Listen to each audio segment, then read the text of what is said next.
So in this video, I want to speak about a topic that I feel will open up a new spectrum, a new realm. And I hope you guys can tell me more also about what you know. Because, well, let me just tell you how it began for me. And it started with this tarot card. This is the number 6, which means this is the Lovers. And the Lovers in a tarot deck looks usually something like this. 2 people who are coming together, a man and a woman, the Lovers. But in this card, it's 3 people. I was like, huh? And as you can see, the man and the woman on the one side, they're covering up their genitals, and the other woman, she is not. So I was intrigued. I was like, why are there 3 people on this Lovers card, and what does this mean?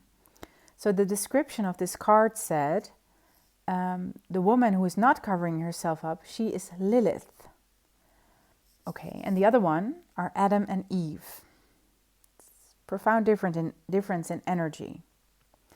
And all of a sudden, because they were so visible in front of me, I was wondering, where is the male, the man who is absolutely free?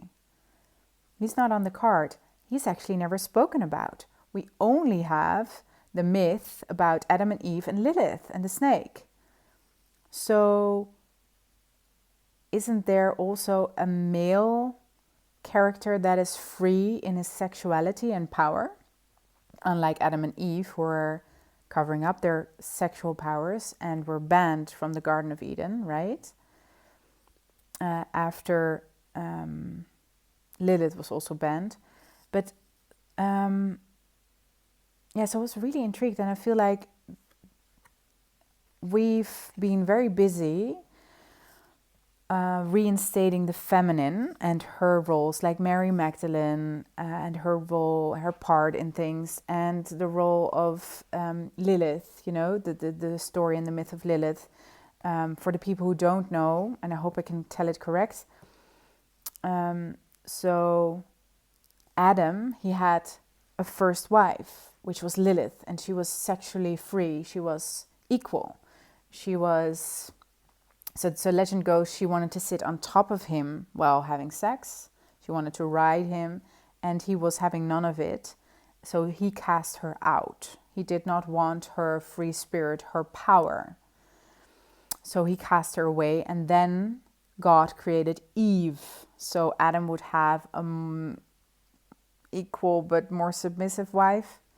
And then the snake happened, and the apple and the tree. Well, you know that story. So I wonder, didn't she have a man who was already free? Because that would mean balance in this story. It would bring balance. So we've been, well, the dark feminine, Lilith, she who roars, Kali, she who is ready to fight her battles. She who is fierce, she who is allowing herself to have pleasure, to be sexually free, to make her own choices. She is known in the world, and a lot of people are making an effort to give her more room in the world. So a lot of feminine principles of power are returning. But I wonder, where is the male version of this? I do not know, or so I thought, in any myth, legend, or any reoccurrent today, like how is the man, by whom or what is the man, the free man embodied? Who is his example? Do you know? So this got me thinking, and it brought me back to my other tarot deck, which is a Celtic one. So it has a lot of Celtic myths and legend in it. And so, for example, the man, the masculine, looks like this, and he has a horned helmet. So he has the antlers on his helmet. And the antlers, they are a sign of being receptive.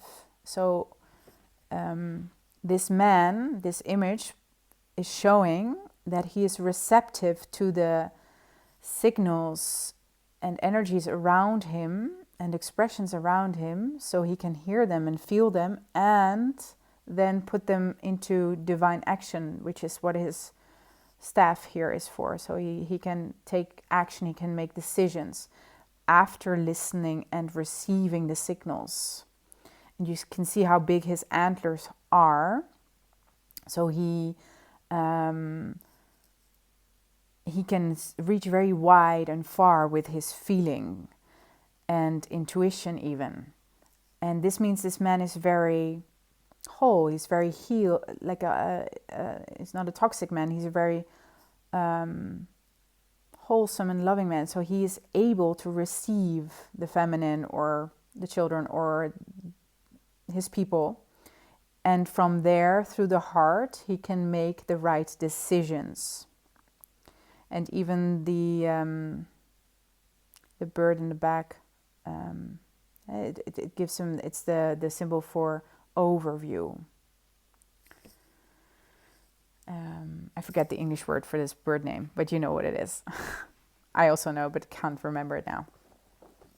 So, that's the healthy masculine, which we, like this receptive part of the masculine, we forget about. It's not cultivated in society much, or there are some difficulties with that, as well as to take action from that place.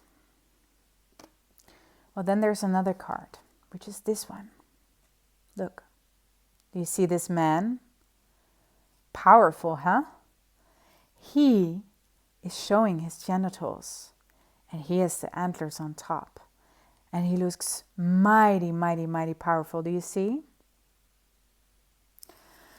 And now I believe this is the male version of Lilith.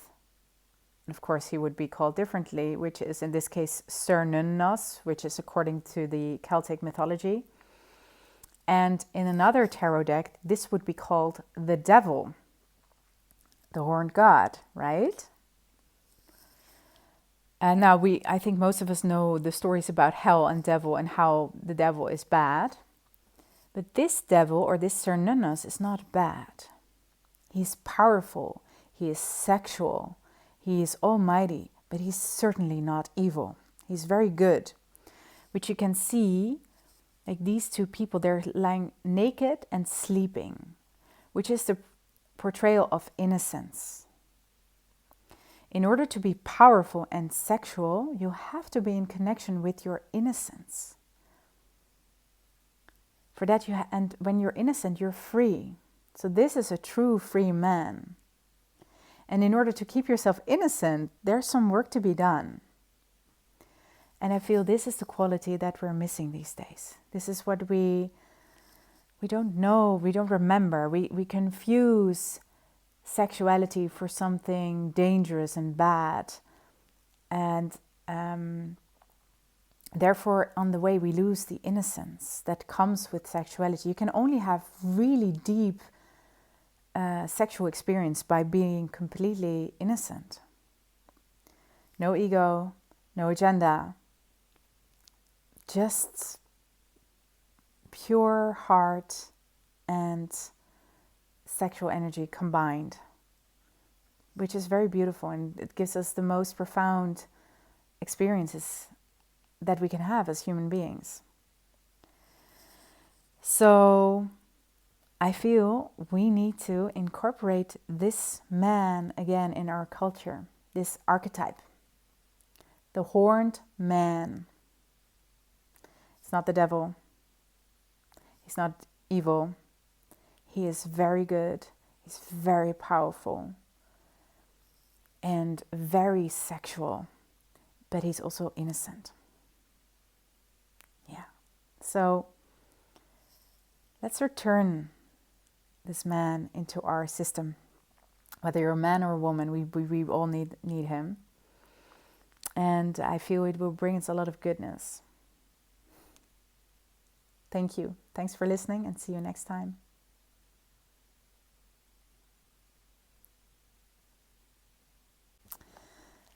and there's just one more thing I would like to add. Wouldn't it be nice if this man would be standing next to Lilith, to this woman who is free and sensual and soft? I don't believe Lilith is just power and fighting. I feel when this man could stand next to her, let me put her right,